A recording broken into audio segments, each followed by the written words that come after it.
Today, the U.S. ambassador to Denmark is being summoned to Copenhagen after President Trump's decision to appoint a special envoy to Greenland.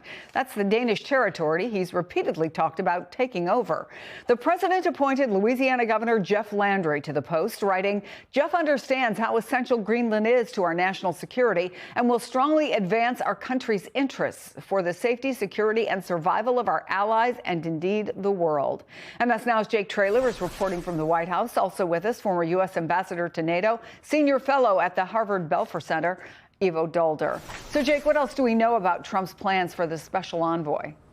Yeah, look, Chris, this really is the most recent escalation of really setting his sights, the president setting his sights on seizing this autonomous territory. And over the past couple of months, we've seen a different couple of key things stem up from where the president's focus has been on seizing Greenland. Look, first and foremost, and this was noted in the president's Truth Social post when he announced the special envoy, who's now going to be the Louisiana Governor Landry, he said that this is going to be beneficial for the United States when it comes to security and survival.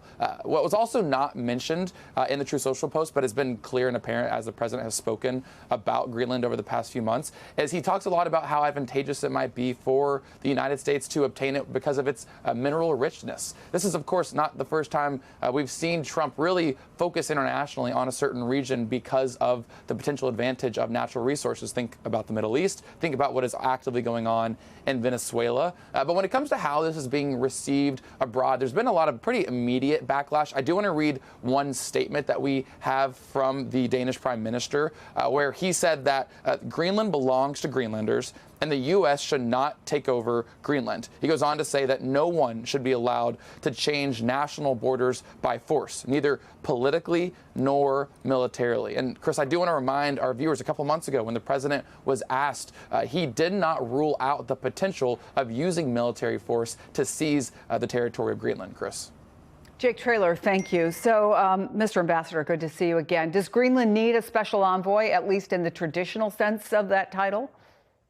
No, of course not. We have diplomatic relationships with Denmark, which is the sovereign over Greenland. Greenland is an autonomous region, but it serves under the King of Denmark, and relationships are to be decided between Greenland and Denmark itself. We have an ambassador in Denmark. There's absolutely no reason to have an envoy for a region that is, well, to remember, not only part of the European Union, it's part of NATO.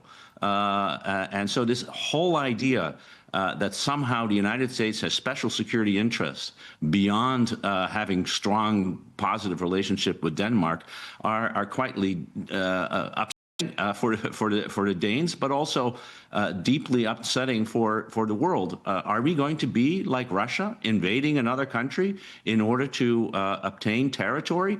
What are we trying to do here? It's really mind-boggling when you think about it. So when the U.S. ambassador goes to Copenhagen, as we said, he's been summoned. How do you explain this? Well, he will, I assume, repeat the talking points, which is that there is a security interest that the United States has in Greenland. Jeff Landry actually said that his mandate was to make Greenland part of the United States. Whether he will repeat that, I don't know, but I imagine that the foreign minister of Denmark is going to tell him exactly the same thing as Prime Minister Frederiksen, and indeed the Prime Minister of Greenland said in a joint statement, which is that Greenland's future is for people in Greenland to decide, not for the people in the United States, and certainly not for the President of the United States. This is an independent territory. It is not part of the United States. It's not. It's part of Denmark, and it will remain so until and unless the people of Greenland decide otherwise. I also want to ask you about Venezuela, because the U.S. is now pursuing a third oil tanker off the coast. What are your biggest concerns right now about that entire situation? My biggest concern is that we, the people of the United States, and indeed the people around the world, don't know what this is all about. First, it was all about drug trafficking, particularly the shipment of fentanyl from supposedly Venezuela into the United States, although most of the fentanyl, almost all of it, comes through Mexico, not from Colombia. Then it was about regime change. Chief of Staff Susie Wiles said in the now infamous Vanity Fair interview that is what this was about. Then it became about getting, quote, our oil back, as if Venezuelan oil, which was developed by U.S. companies, is somehow now American. And that's my biggest concern. The American people don't know what is going on, why it is happening, and what the goal is. And how do we know whether the policy is even going to succeed? So I think it's time for the president to lay out what he's trying to do. If he needs legal authority, which I believe and almost everyone believes he needs, he should go to Congress and get that authority.